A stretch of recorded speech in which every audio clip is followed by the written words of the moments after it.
अस्सलाम वालेकुम viewers, welcome to my YouTube channel. सब कुछ चलता है। तो आज हम बात करेंगे एक और अकाउंटिंग प्रिंसिपल की, जिसका नाम है बिज़नेस एंटिटी प्रिंसिपल या बिज़नेस एंटिटी कॉन्सेप्ट।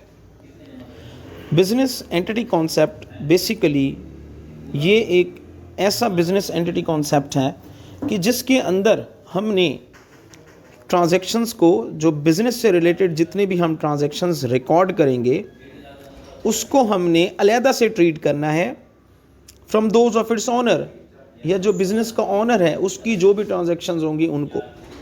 अब देखें, बिज़नेस और ऑनर ये दो सेपरेट एंटिटीज़ हैं, तो हमने इनकी ट्रांजैक्शंस को भी सेपरेटली रिकॉर्ड करना है।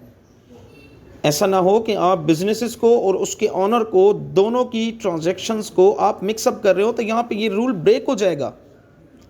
तो हमने रूल को ब्रेक नहीं होने देना, इसी वजह से ये बिजनेस एंटिटी कॉन्सेप्ट बनाया है कि जो भी बिजनेसेस की ट्रांजैक्शंस होंगी और जो भी आपके ऑनर की ट्रांजैक्शंस होंगी, वो एक अलग-अलग एंटिटीज़ हैं। They both are the separate entities. You should not mix it up with the business. आपने बिजनेस को अलग रखना है और उसके ऑनर को आपने अलहदा से ट्रीट करना है। यहाँ पे बात समझ आ रही है? So let's see the definition that it states that the transaction associated with the business must be separately recorded. कि बिजनेस की जो भी ट्रांजैक्शंस हैं आपने उनको अलग से रिकॉर्ड करना है from those of its owner और अदर बिजनेसेस, या ऑनर जो है उसकी जो ट्रांजैक्शंस होगी उनको, और बिजनेसेस की जो ट्रांजैक्शंस होगी उनको अलग-अलग ट्रीट करना है। ऐसा ना हो कि आप ट्रांजैक्शंस को और ऑनर्स को दोनों को आपस में मिक्सअप कर दें। तो जब आप यहाँ पे वो दोनों चीज़ें मिक्सअप करेंगे ना, तो यहाँ पे ये रूल ब्रेक हो जाएगा। तो फिर ये बिजनेस एंटिटी कॉन्सेप्ट कोई मायने नहीं रखेगा। एंटिटी कॉन्सेप्ट इसीलिए बनाया गया है कि आपने दोनों को अलग अलग ट्रीट करना है। ठीक है? इन अकाउंटिंग, अ बिजनेस और an organization and its owner are treated as two separate identities and the separated parties. So this is called the entity concept. तो हम ये भी देखते हैं, further we will see that it also states that the business and its owner are two separate entity and must be treated separately.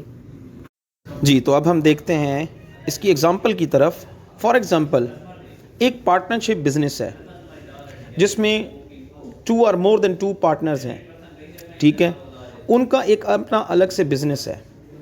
अब आपने क्या करना है कि पार्टनरशिप बिजनेस का आपने जो भी ट्रांजैक्शंस होंगी वो अलग से रिकॉर्ड करनी है, और पार्टनरशिप में जो पार्टनर होंगे उनकी जो ट्रांजैक्शंस होंगी वो अलग से रिकॉर्ड करनी है।